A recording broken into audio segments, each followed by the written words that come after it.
Welcome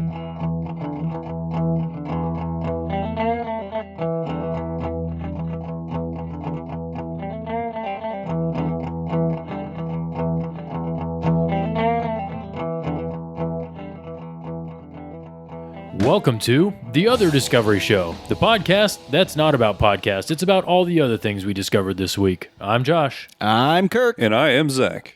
So this week, we're going to continue to explore our bodies together. Let's get intimate and really just explore every inch of our bodies and all of the magical, sensual, and amazing things that our bodies can do. You intro this worse every week. This time I had sensual in it.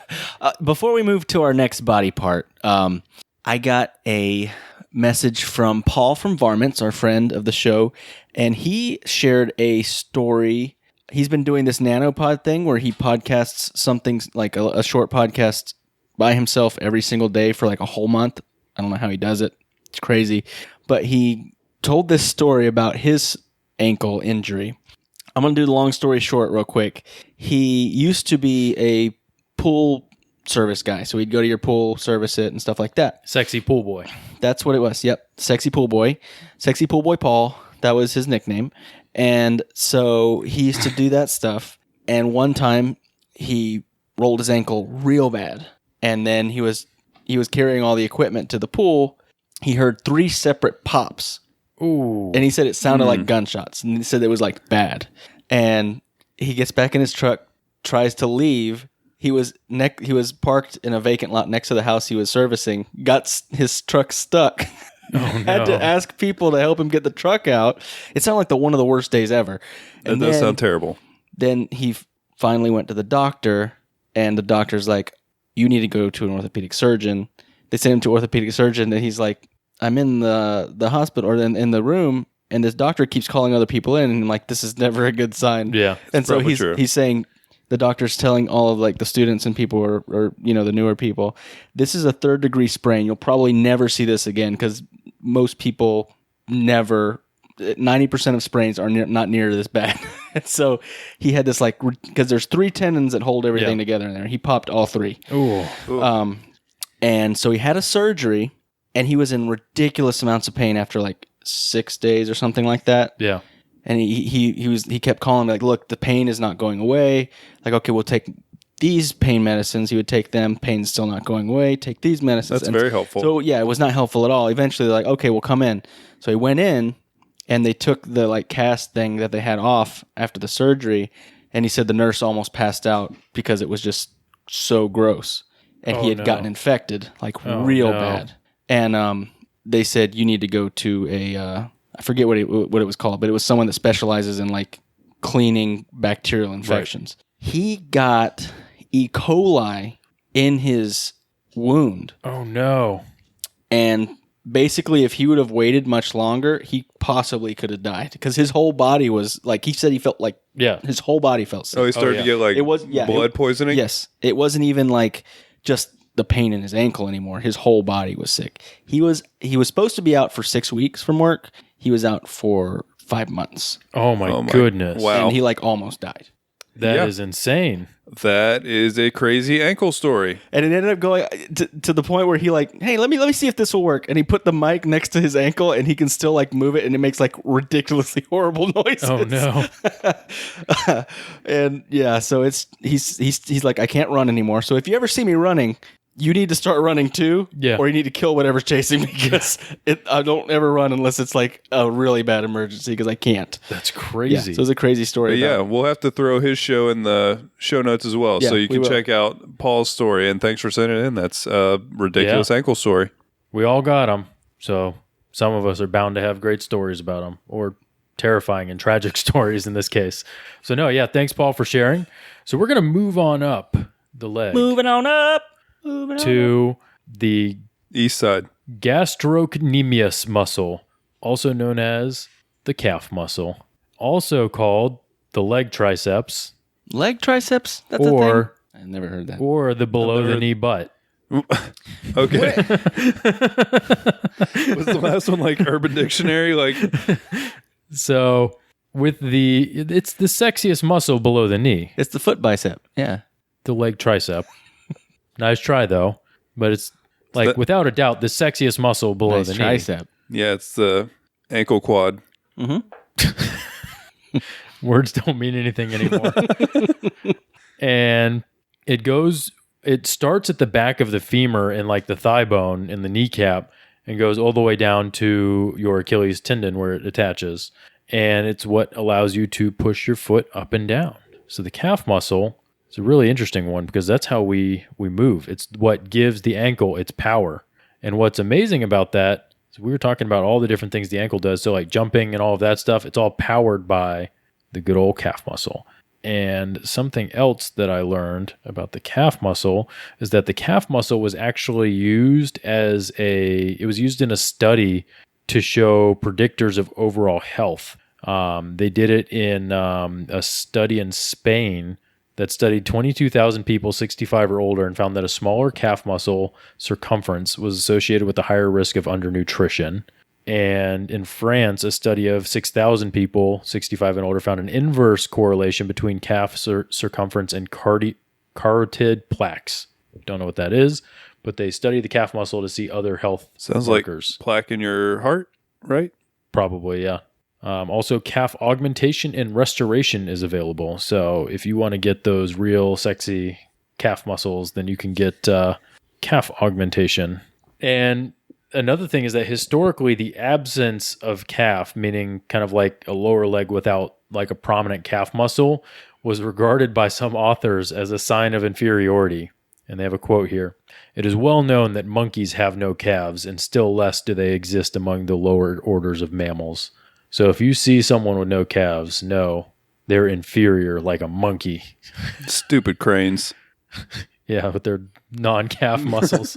So yeah, I think that's about all we need to cover for the calf muscle this week. If you all have stories about the wonderful calf muscle or the lower leg butt or the leg tricep or whatever else you want to call it, hit us up on Instagram, Facebook, Twitter, wherever you want to reach us. We'd love to hear your stories. This week I discovered Morgan's Wonderland. Have you guys ever heard of this? I actually saw this on...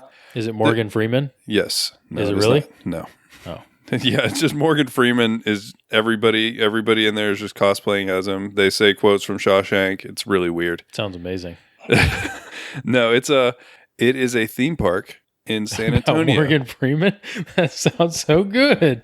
But I actually saw this. There's a subreddit called Humans Being Bros, and there was just like, it was like a meme picture and just said like, oh, this guy started a theme park. That's cool. And it sounded interesting the first time I like read it, because what this is a completely special needs accessible theme park. All of the 25 different things that they can do in there's 25 elements, including rides, playgrounds, and other colorful attractions, and they're all completely wheelchair accessible.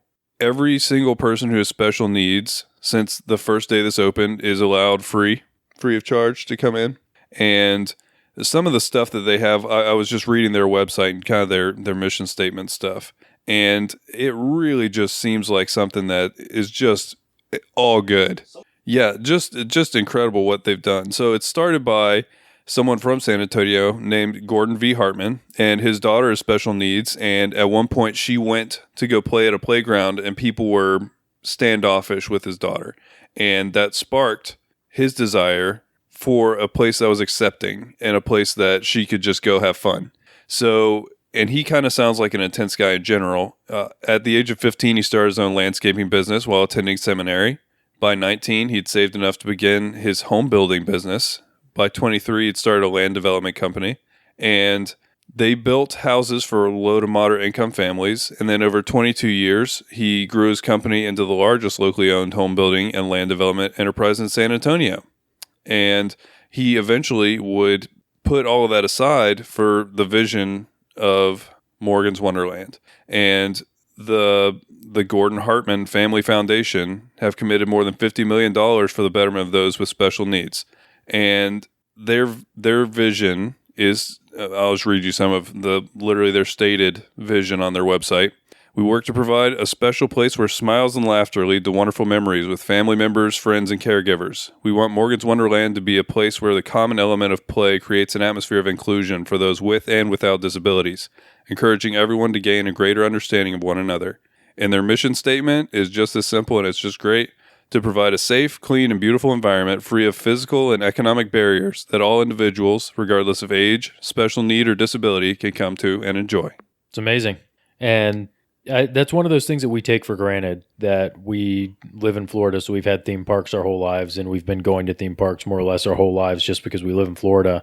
But that's a amazing thing to go somewhere where there's giant monstrosities of metal that you can go and ride on a roller coaster, or go into like themed like houses and stuff. And it's just this crazy experience. And the fact that I never thought that, hey, you can't ride roller coasters if you're disabled in a lot of different ways. There's a lot of things you just can't do in theme parks. So it's amazing that he has kind of gone out of his way to make this a possibility, and somewhere that kids with whatever their disabilities are can still go there. Yeah, and he's starting to he's made it happen. Yeah. And the main sponsor of this is now Toyota.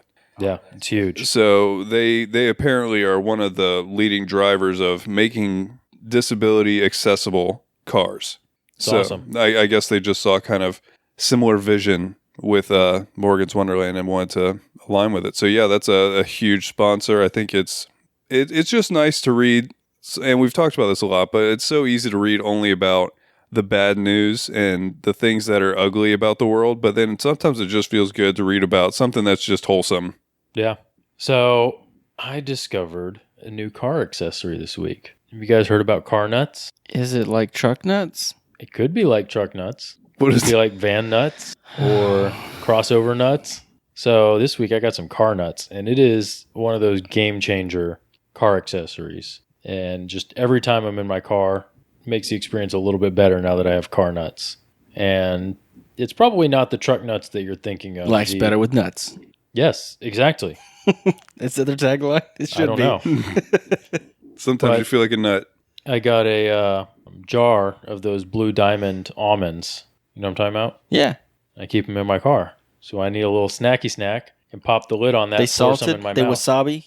I got the they habanero. smoky? I got the habanero barbecue ones. I haven't tried That those. sounds Real good. They're not spicy. Like they say habanero, but I doubt there's hardly any habanero actually in them. But they are very tasty, and they're relatively healthy, and they're a good snack because they got a good amount of calories and protein in them, so they fill you up.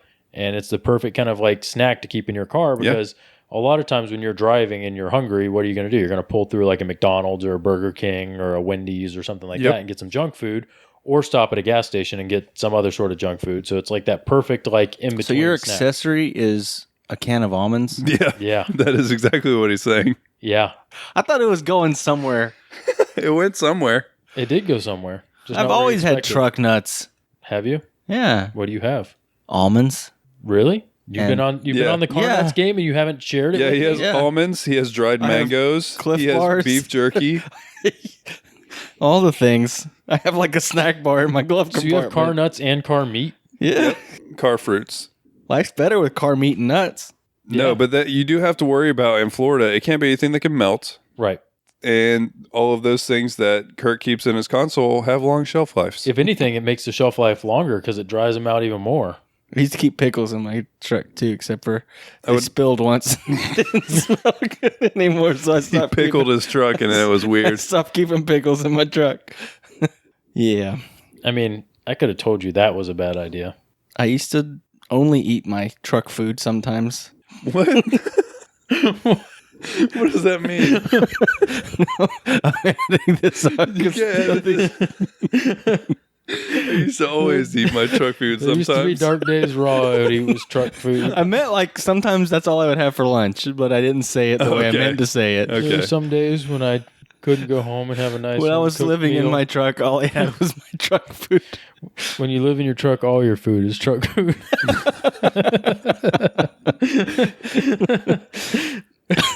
So today I learned about the legendary pickpocket Apollo Robbins. He once stripped Jimmy Carter's Secret Service detail of their watches, badges, keys, and the presidential itinerary. He also once stole, and this one I don't get, and there's like the Did he question do of that this all is, at the same time? So he took like all of their watches and keys? yeah, it was And like the in itinerary, one like, time. one time he just took all of it. Yeah. He once stole a man's driver's license and made it turn up inside a sealed bag of M&Ms in his wife's purse. What? Yeah.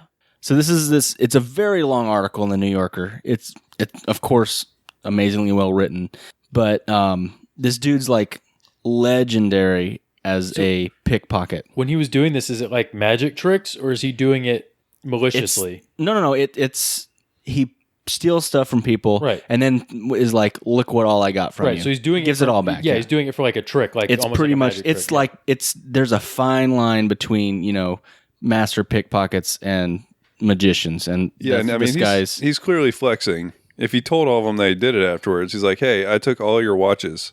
So what did this guy do for money? I think that was kind of his thing, So he was like a magician, like he was like a performer. pretty much. Well, I mean, the other side of his thing could have been like he would take some people's stuff, but they never knew.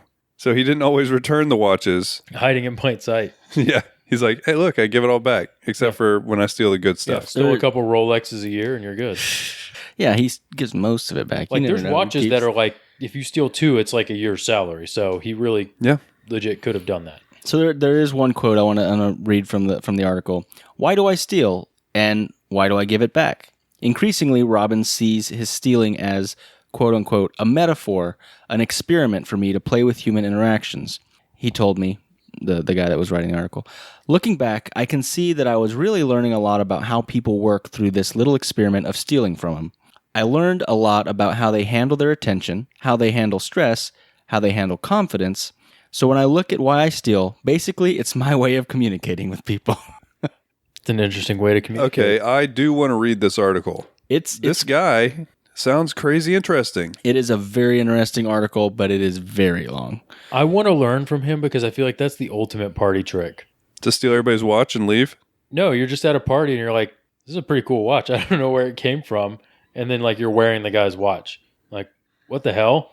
Like I feel like it'd just be like the most absurd party trick to just be able to like have people's things all the time. It's all about like misdirection and stuff. They Right. make you look at something Yeah. else, and then they just... Sleight of hand is always interesting to me. But the stuff that I don't get when I've seen it, there used to be a show on, I don't remember what channel it was, but they would show it in slow motion. So you'd see people literally get this done to them in slow motion. And you're like, how do they not feel that? How do they not feel a dude like unbuckling the clasp on their they watch? distract you. They're usually touching like your other arm. They're doing something to It's very pull your mind away. I mean, crazy to I see. feel like the ultimate heist would be to steal someone's pants without them knowing. That would be very impressive. It's like, what? My pants. It happens to me all the time. So I discovered that Wikipedia is starting a social media network. Have you heard of this? I have not. It is called WT Social. WT Social stands for Wiki Tribune. So they have developed a social media site that is dedicated to news. And the premise is they wanted to address the ugly side of Facebook because we've seen throughout the past 4 years that it's kind of been weaponized by both sides. This isn't biased on one side or the other. It just in general can be used to propagate fake news and to just generally misinform people. And there's really no stopping it. Zuckerberg has been very, nonchalant about the entire thing. He's not really concerned. And so they are addressing this. And Wikipedia, they always had this reputation of we're going to change how these things are going to go. We're going to try and innovate how information is collected. And so they want to do that with the news. And so it will work a lot like Wikipedia in that there's going to be the ability to edit and to constantly improve and fact check news. And they also, from the get-go, say they will not ever sell your data. And here's how they do that. There's a subscription fee. So to be on this platform, you have to pay, I think it's €10. And there's like, right now, I think there's a waiting list right now. So Or it's 2 cents in American money, right? What? no, this is the opposite. It's like $12 to $15. It was a joke. I'm trying to act like an ignorant American. I know. I'm messing with you. But yeah, so their premise is, okay, instead of, and literally the founder of Wikipedia, and this also, obviously, said that the problem is that Facebook and Twitter and everybody else, their business is built off of ad revenue. So they're not really concerned about curating and accurate news. They're concerned with clicks. And so that's how you get to the place where things aren't accurate and nobody cares and it just gets thrown around, because if people are going through the content, then they're winning. If they can have ad revenue based on like click through and things like that, then they're doing what they need to do to make money. And so that's why he has a subscription, because he wants to make it so, like Wikipedia, there is no bias or there's no conflict of interest, because the people that are using it are the ones that are funding it. There's not anything to do with ad revenue. Would you guys pay to be on a social media site that had no advertising? Yeah, I want to pay to be on that. Is that one you'd actually use, Josh? Yeah, like to get news that's aggressively fact-checked. Yeah, I'm all about that.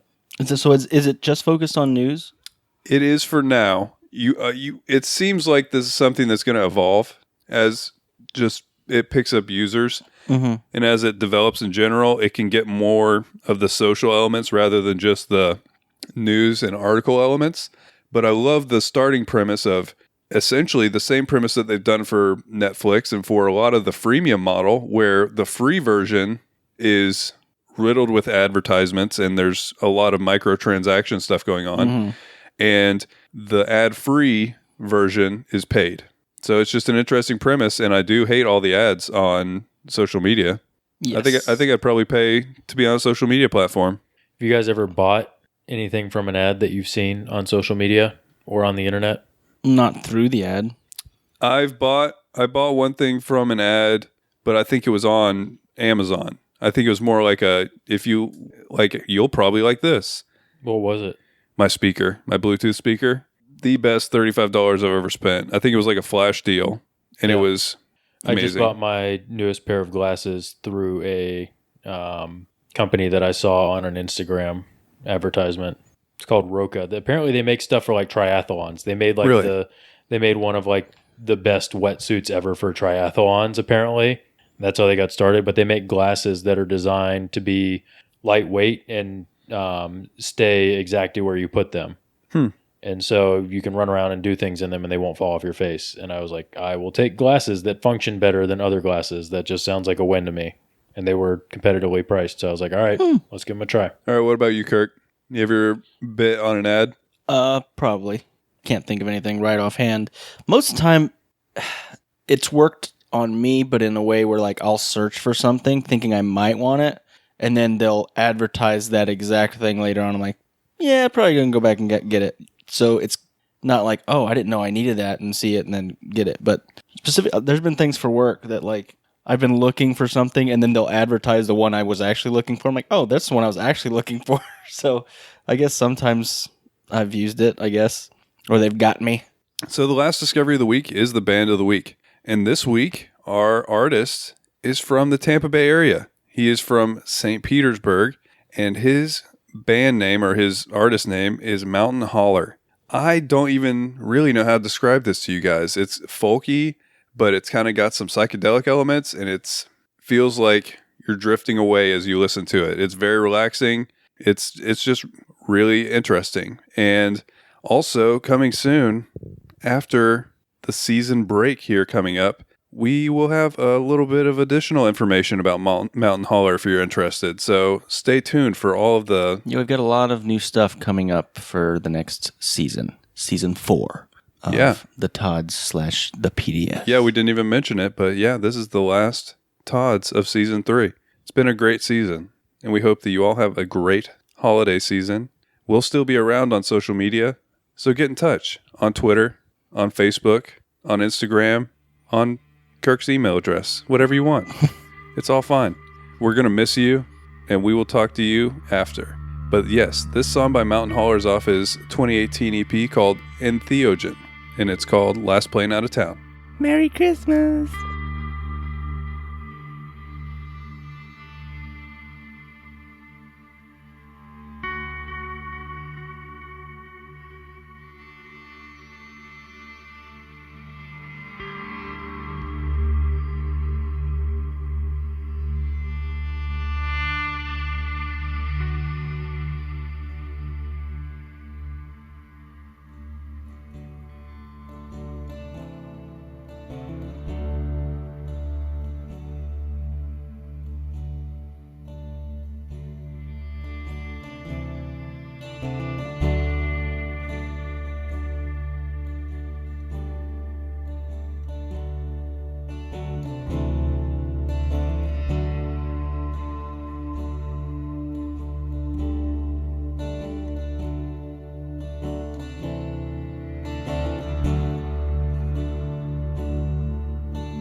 was a podcast from the Podfix Network.